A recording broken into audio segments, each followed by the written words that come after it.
नमस्कार। आज हम एक बहुत ही गहरे और दिलचस्प सवाल पर बात करने वाले हैं। एक ऐसा सवाल जो रात में तारे देखते हुए शायद हम सबके मन में कभी न कभी तो आया ही होगा।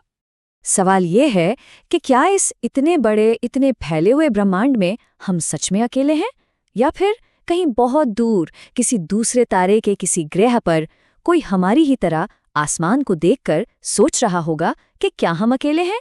आइए इसी रहस्य को समझने की कोशिश करते हैं। तो सबसे पहले आइए देखते हैं वो साइड जो कहती है कि ब्रह्मांड में जीवन होना ही चाहिए। मतलब साइंस के हिसाब से देखें तो हमारा अकेला होना ये बात ही कुछ हजम नहीं होती। अच्छा, एक बात साफ कर लेते हैं।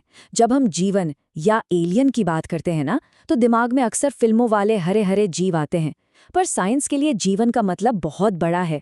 कोई भी ऐसी चीज जो एनर्जी इस्तेमाल करती हो, जो बड़ी होती हो और जो अपनी आबादी बढ़ा सकती हो। तो ये कोई बैक्टीरिया भी हो सकता है, या शायद कुछ ऐसा जिसके बारे में हम सोच भी नहीं सकते। देखिए, साइंस का एक सीधा सा गोल्डन रूल है। जहां पानी है वहां जीवन पनप सकता है। पानी को लाइफ का बिल्डिंग ब्लॉक माना जाता है, और हमारी सारी खोज इसी एक चीज के इर्द गिर्द घूमती है। और मजे की बात यह है कि पानी कोई सिर्फ पृथ्वी की खासियत नहीं है। आप देखिए, मंगल ग्रह पर बर्फ के रूप में पानी कंफर्म हो चुका है। बृहस्पति का एक चांद है यूरोपा। वहां तो वैज्ञानिकों को लगता है कि बर्फ की मोटी चादर के नीचे पूरा का पूरा महासागर छिपा है। मतलब जीवन की संभावना के लिए कच्चा माल तो हमारे अपने पड़ोस में ही मौजूद है। चलिए, अब जरा अपने सोलर सिस्टम से बाहर नजर दौड़ाते हैं। जानते हैं, साइंटिस्ट्स ने अब तक 5,000 से ज्यादा, जी हाँ 5,000 से ज्यादा एक्सोप्लैनेट्स खोज निकाले हैं। ये वो ग्रह हैं जो हमारे सूरज की तरह दूसरे तारों का चक्कर काट रहे हैं, और इनमें से कई तो हैबिटेबल जोन में हैं। मतलब एक ऐसी सही दूरी पर जहां पानी लिक्विड रह सकता है। ये नंबर बहुत बड़ा है। और अब इस नंबर को और बड़ा करते हैं। सिर्फ हमारी अपनी गैलेक्सी मिल्की वे की बात करें तो यहाँ अंदाजा है कि करीब 300 अरब तारे हैं। 300 अरब! जरा सोचिए, अगर इनमें से कुछ के पास भी ग्रह हुए तो। और रुकिए, ये तो सिर्फ हमारी गैलेक्सी थी। जो ब्रह्मांड हम देख सकते हैं उसमें अंदाजा है कि 2 ट्रिलियन यानी 20 खरब गैलेक्सीज हैं। अब इतने खरबों तारों और ग्रहों के बीच ये सोचना कि जिंदगी सिर्फ हमारे इस छोटे से नीले ग्रह पर है, ये तो लॉटरी जीतने से भी ज्यादा मुश्किल लगता है ना? तो सवाल फिर वही आता है, अगर सब हैं तो हैं कहाँ? और यहीं आकर कहानी में एक अजीब मोड़ आता है। अगर हिसाब किताब ये कहता है कि ब्रह्मांड में जिंदगी की भरमार होनी चाहिए, तो फिर सब लोग हैं कहाँ? ये चारों तरफ इतनी गहरी भयानक खामोशी क्यों है? विज्ञान की भाषा में इसी कंफ्यूजन को, इसी पहेली को फर्मी पैराडॉक्स कहते हैं। ये नाम मशहूर फिजिसिस्ट एनरिको फर्मी के नाम पर पड़ा। मतलब एक तरफ तो जीवन होने की संभावना बहुत ज्यादा है, और दूसरी तरफ सबूत के नाम पर कुछ भी नहीं, जीरो। इसे ऐसे देखिए, एक तरफ है अरबों खरबों ग्रह और जिंदगी को पनपने के लिए मिले अरबों साल, और दूसरी तरफ एक भी कंफर्म सिग्नल नहीं, कोई मुलाकात नहीं, कोई मैसेज नहीं। ये वाकई एक बहुत बड़ा कॉस्मिक कॉन्ट्रडिक्शन है। तो अब सवाल ये है कि इस खामोशी की वजह क्या हो सकती है। चलिए, कुछ ऐसी थ्योरीज पर नजर डालते हैं जो थोड़ी अजीब हैं, और सच कहूं तो थोड़ी डरावनी भी।